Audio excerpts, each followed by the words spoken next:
Hi and welcome to this new episode of the Daydream District Interview, where every Thursday I'm bringing you an interview that's highly relevant for us, the Daydream VR community.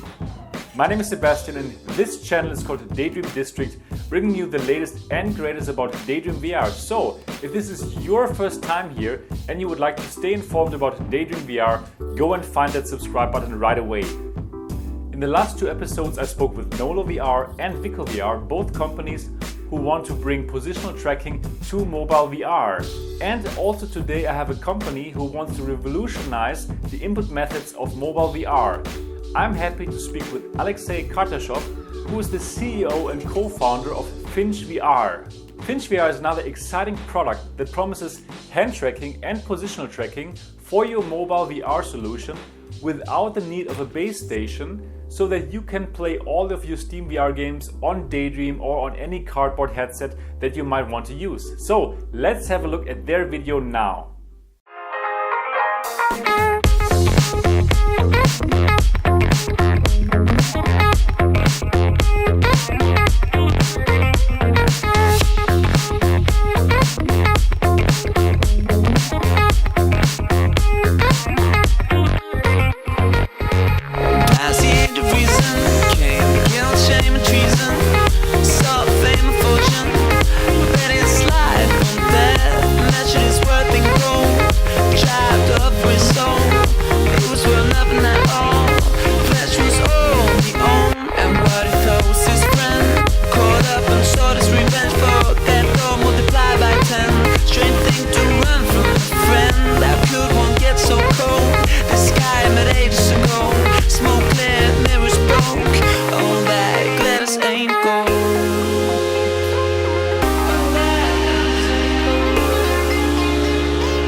As you can see, this looks really interesting and I can't wait to find out how these armbands work. So let's jump directly right into the Daydream District interview with Alexey Kartashov, the CEO and co-founder of Finch VR.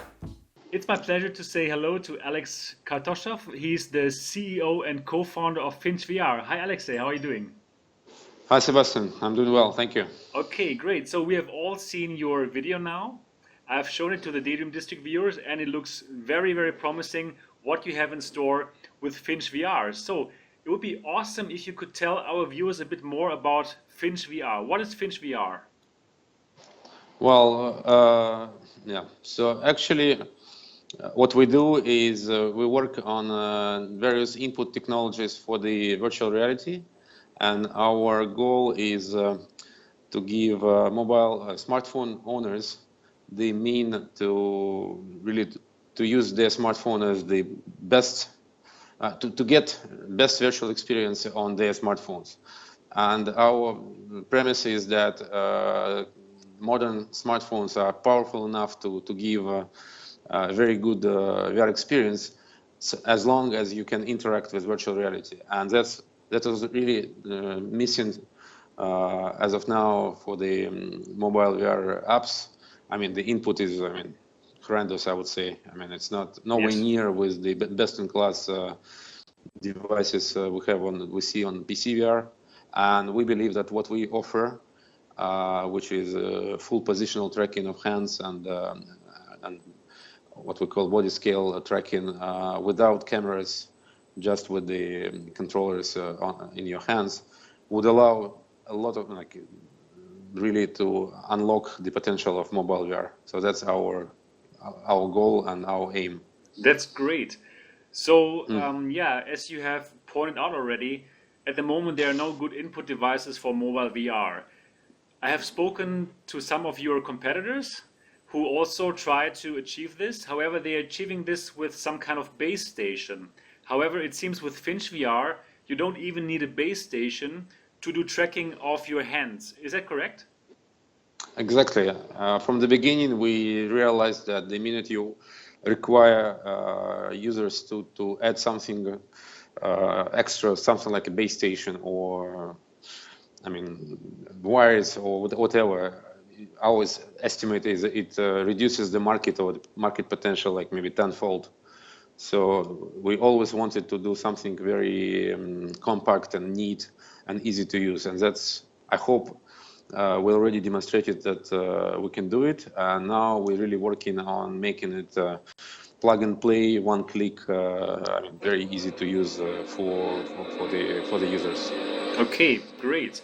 So, um, how how does it actually work? Do the controllers connect with the mobile phone directly? Yes, exactly. Yeah. So we use Bluetooth connections with each of the components of the system to connect with smartphone Bluetooth. So that's how it works. Okay, So, and then there is no wires. that's perfect. In your video, it looks absolutely fantastic. But what we are wondering, how does it actually work? What is this armband for? So the what we okay, so it's how it works. It's technology is based on the motion sensors, what they call IMU sensors, consisting of a gyroscope, accelerometer, and magnetometer. Each of these sensors give you data in 3 dimensions. That's what it's called 9 degree of freedom sensors. So we use two for each hand. One in you keep in your palm, another one on your here on the biceps, and then we build a skeleton model for the hands, and that allows us really to track very with quite a precision track where your hands are and what are the movements of your hand. In fact, it's the model is quite accurate, so we can really build the virtual model of the hand, not just the wrist as most of the system do, but also with the hand, like full hand. Mm-hmm. And we're improving our algorithms, and it's really worth to mention that the sensors are we use off-the-shelf sensors, and we modify the firmware. We do some kind of extra software layer to make it really work better, more reliable, more robust tracking. The algorithms also do noise cancellations and drift elimination. It's very important to know that there is no drift. We managed to combine all data from all sensors, not just accelerometer, as most of them do. So all 3 sensors are work in sync, and that really allows us to give this degree of precision and accuracy, which is basically unheard of for the sensor-based systems. Mm-hmm. So that's the idea. Okay. That's what the technology is about. Cool. So did I understand it correctly that there are motion sensors in the controllers, but also in the armband, which is around your biceps? Yes. So you kind of combine those information, and from these information that you get, you will be able to model where the user's hands and the whole complete arm is in space. Exactly. Yeah. Okay. We are.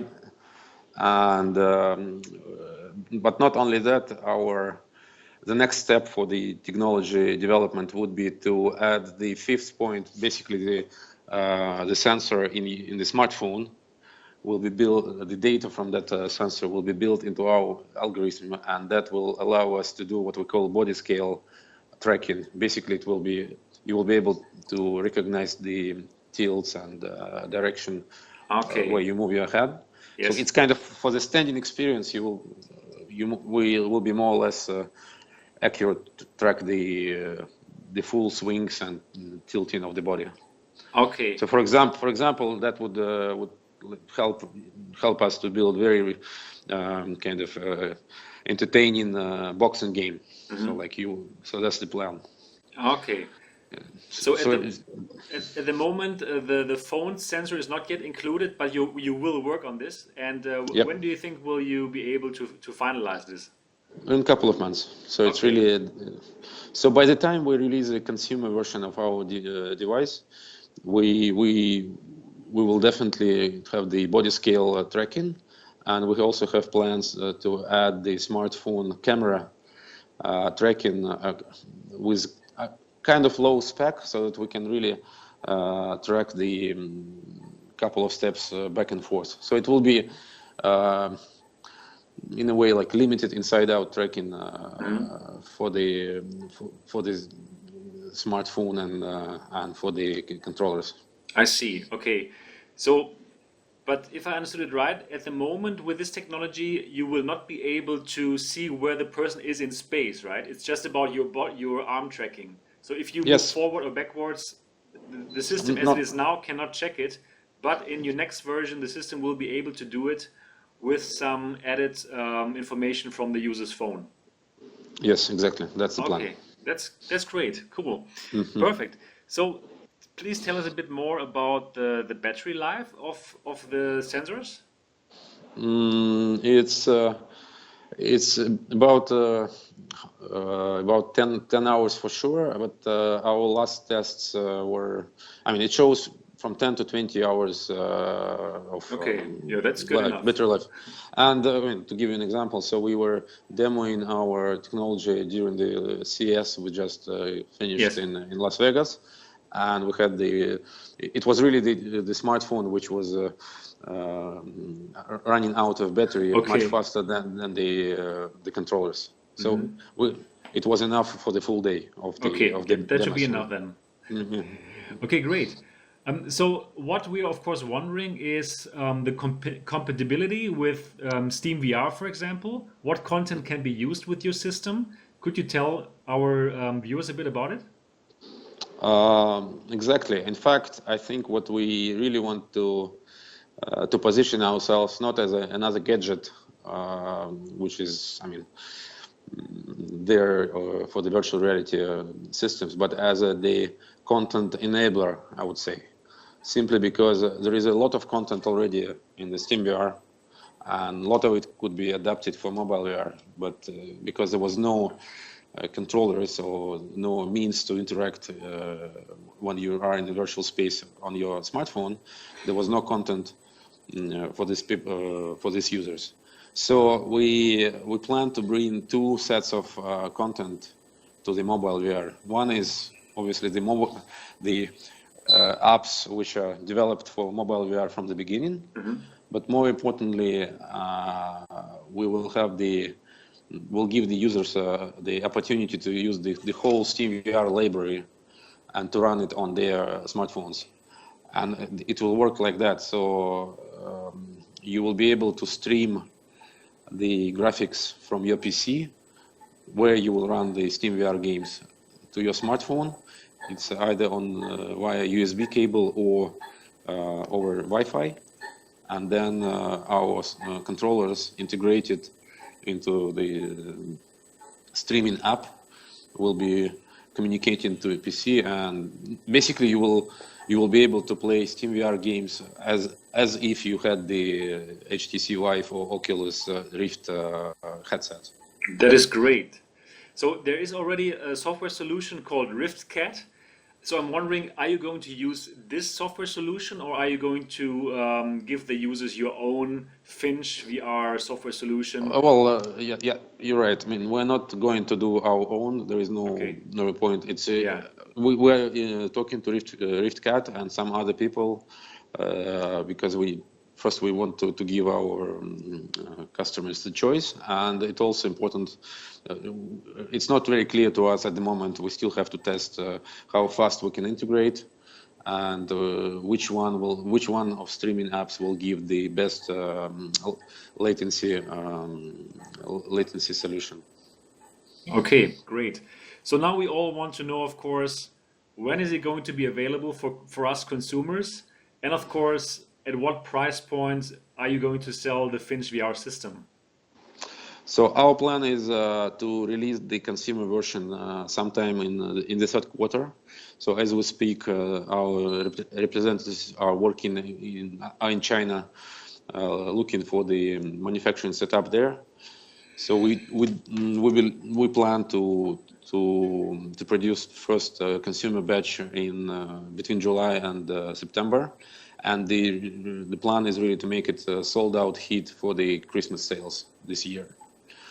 So, and the price point will be between $150 to $200 for the kit, which would include obviously our controllers, VR glasses, streaming app, and the set of mobile VR applications, like some basic, some gaming ones, and most of them hopefully will be multiplayer.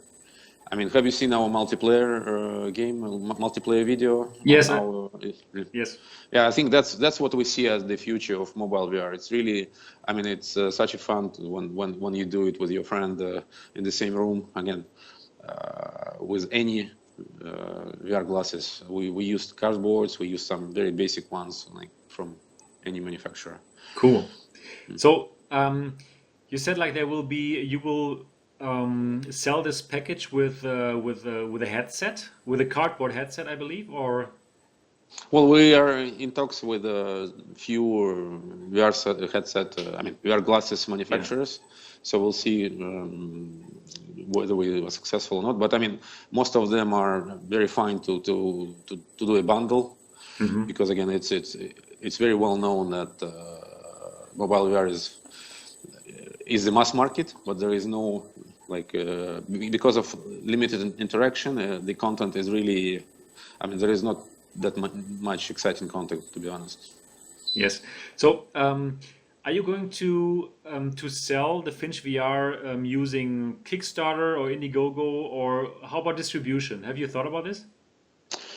Of course, and yeah. So we will start. Okay, so Kickstarter or Indiegogo, we'll have to see. It's one of the options, and we will do that if we feel that we have the kind of the fan base which will support us and make it not nominal for us and for the media, I would say. So that's an option. But it's not something which would really desperately need or would go for, by all means. Okay. So, and if we do that, it will be, I think it will be April, with delivery date, as I said, in between July and September. Okay, so that is really not so far away, actually. That's cool. Yeah. Great. Perfect. So, could you tell me a bit at the end of this interview? Could you tell me a bit of the history of Finch? Because I can remember probably a couple of months ago. I was looking at Finch and I saw that you were working on some kind of glove. It was totally different than what you have in charge now. So could you tell us a bit how did everything develop for Finch? Yeah, thank you for this question. I think it's a rather interesting one because we started from developing this exoglove, I would say. So, and we did. We completed development. So we were, in fact, we're still collecting some pre-orders for the developer's kit for this exoglove, which we simply call Finch Hands, and it features 3 additional sensors of each of the fingers, like thumb, index, and middle one. So it's like minions. when we track it, you feel like you're a minion in the virtual space. But again, the idea was to do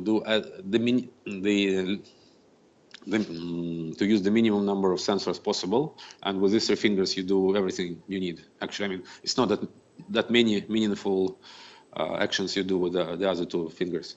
So we developed it, and we realized that though it's much more powerful than any of the controllers on the market, because these are your hands, there is not much content which is available for this right now.